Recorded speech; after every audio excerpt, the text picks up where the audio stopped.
एक ऐसा राज्य जिसका इतिहास शानदार रहा है। नालंदा विश्वविद्यालय और विक्रमशिला जहां देश विदेश के लोग पढ़ने आते थे।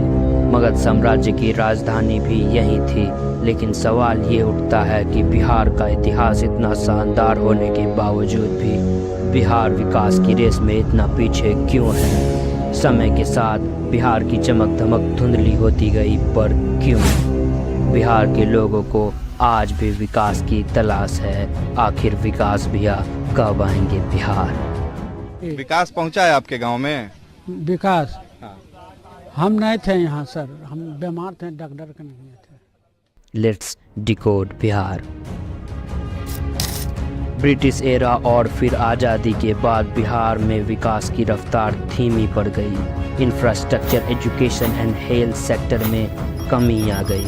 बिहार के विकास में सबसे बड़ी रुकावट बनी राजनीतिक अस्थिरता। 70 के दशक से लेकर 90 के दशक तक बहुत से मुख्यमंत्री आए और गए, लेकिन स्थायी विकास का अभाव बना रहा। विकास के लिए एक मजबूत नेतृत्व और स्थायी सरकार की जरूरत होती है, जो बिहार को लंबे समय तक नहीं मिल पाया। करप्शन और भ्रष्टाचार भी यहाँ के नेताओं के बीच बहुत बड़ी समस्या रही है। गलत नीति और व्यक्तिगत स्वार्थ ने राज्य को पीछे धकेल दिया। बिहार में करप्शन इतना फैल गया था कि सरकारी योजनाओं का फायदा आम जनता तक पहुंच ही नहीं पाता था। फंड का गमन होता था और ये सब कारण बने विकास के रफ्तार को रोकने में। बिहार में जाति प्रथा का प्रभाव बहुत गहरा रहा है। तो क्या पता हम आपके सामने मरने लगे, आप ना उठाओ हमको, ना बचाओ, तो केवल वोटें लेने आओ। जो सामाजिक विभाजन और विकास के रास्ते में एक बहुत बड़ी रुकावट बनी। बिहार में जाति का बहुत ज़्यादा महत्व है, जो विकास को प्रभावित करता है। यदि सबको बराबर मौका मिले तो विकास संभव है, लेकिन यहाँ पर यही सबसे बड़ी समस्या है। शिक्षा की स्थिति भी विकास में एक बड़ा रुकावट रही है। पूरी पढ़ाई और बेसिक फैसिलिटीज़ का अभाव होने से नई पीढ़ी को सही दिशा और अवसर नहीं मिल पाते। बिहार में सरकारी स्कूलों में आपको विचित्र कहानियां देखने को मिलेगी। कुछ स्कूलों में क्वालिटी टीचर्स नहीं है, तो कुछ में बेसिक फैसिलिटीज़ मौजूद नहीं है। जहां क्वालिटी टीचर्स है वहां फैसिलिटीज़ नहीं, और जहां फैसिलिटीज़ हैं वहां क्वालिटी टीचर्स नहीं। आपके राज्यपाल कौन थे? आपके राज्यपाल बिहार के उप मुख्यमंत्री याद को नहीं आ रहा है। वॉवेल कितने होते हैं? कॉन्सोनेंट?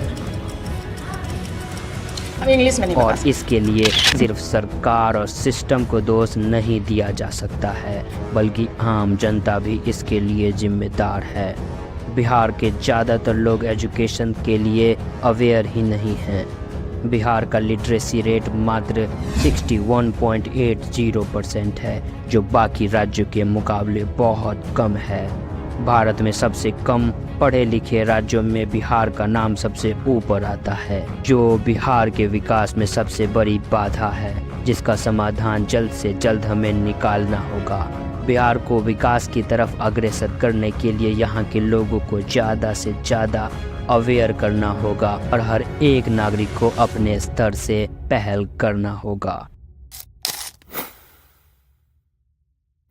बिहार की आर्थिक स्थिति भी बिहार के पिछड़े रहने का मुख्य कारण है। यहाँ की इकोनॉमी मुख्य तौर पर कृषि और एग्रीकल्चर से संबंधित है। बड़े उद्योगों की कमी है। इंडस्ट्रियलिस्ट यहाँ इन्वेस्ट नहीं करना चाहते, जिसकी वजह से यहाँ के बहुत से लोगों को रोजगार की तलाश में बाहर दूसरे राज्यों का रुख करना पड़ता है।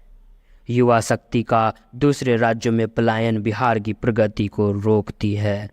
काम धंधा नहीं सर, हम बैठे हुए हैं, एकदम कोई आधार नहीं।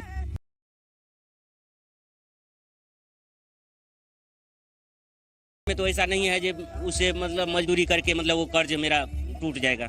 यहाँ पे कोई काम नहीं मिल रहा है। यहीं बिहार में ही उनको रोजगार मिल जाए तो शायद ये पलायन रुक सकता है। स्वास्थ्य के मामले में भी बिहार पीछे रहा है। अक्सर बिहार को बीमारू राज्य कहा गया है क्योंकि यहाँ की हेल्थ सिस्टम भी बदहाल रही है, जिसे बेहतर करने की सख्त जरूरत है। बेहतर शिक्षा और स्वास्थ्य सुविधाओं के बिना किसी भी राज्य का विकास मुमकिन ही नहीं है। लेकिन अब कुछ हद तक स्थितियां बदलने लगी है। उम्मीद है कि युवा जागरूक होंगे, नए सपने और जज्बे से अपने राज्य को विकास की तरफ अग्रसर करेंगे। उम्मीद है कि सरकारें भी बिहार के विकास की तरफ ध्यान देगी और हालात बदलेगी। तो ये थी बिहार की कहानी, एक राज्य जो इतिहास में महत्वपूर्ण भूमिका निभाती है लेकिन आज भी विकास की तलाश में है। आखिर कब आएंगे विकास भैया बिहार में। बहुत बहुत शुक्रिया आप सभी का इस डॉक्यूमेंट्री को देखने के लिए। इसी तरह की इंफॉर्मेशनल डॉक्यूमेंट्री के लिए चैनल को सब्सक्राइब करके हमें सपोर्ट करें।